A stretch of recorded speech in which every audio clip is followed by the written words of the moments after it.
சென்னையில் 6 வயது சிறுமிக்கு பாலியல் துன்புறுத்தல் அளித்த 70 வயது முதியவருக்கு 30 ஆண்டுகள் சிறை தண்டனை விதிக்கப்பட்டுள்ளது. சென்னை காரப்பாக்கம் இந்திரா காந்தி நகர் பகுதியைச் சேர்ந்தவர் உமாபதி. இவரது வீட்டில் வாடகைக்கு வசித்து வருபவரின் 6 வயது சிறுமி அதே பகுதியில் 2ஆம் வகுப்பு பயின்று வந்துள்ளார். இந்நிலையில் தினமும் சிறுமிக்கு வீட்டு உரிமையாளர் பிஸ்கட், சாக்லேட் என ஏதாவது தின்பண்டங்களை கொடுப்பது வழக்கம். அப்போது எப்போதும் போல வீட்டு வாசலில் விளையாடிக் கொண்டிருந்த சிறுமிக்கு வீட்டின் உரிமையாளர் பிஸ்கெட் கொடுத்து வீட்டில் யாரும் இல்லை என்பதால் சிறுமியை வீட்டின் பின்புறம் அழைத்து சென்று சிறுமியிடம் வலுக்கட்டாயமாக பாலியல் சீண்டலில் ஈடுபட்டுள்ளார்.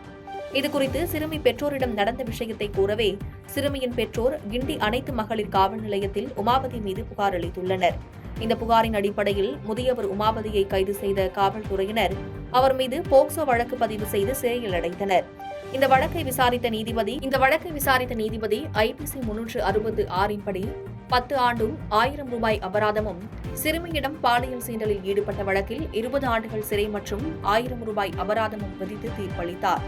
இச்சம்பவம் அப்பகுதியில் பரபரப்பை ஏற்படுத்தியுள்ளது.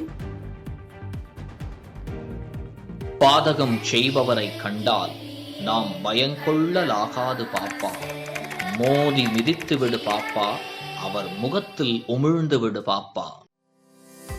அண்மை செய்திகளை உடனுக்குடன் தெரிந்து கொள்ள இணைந்திருங்கள் இயம்நாடு தொலைக்காட்சியுடன்.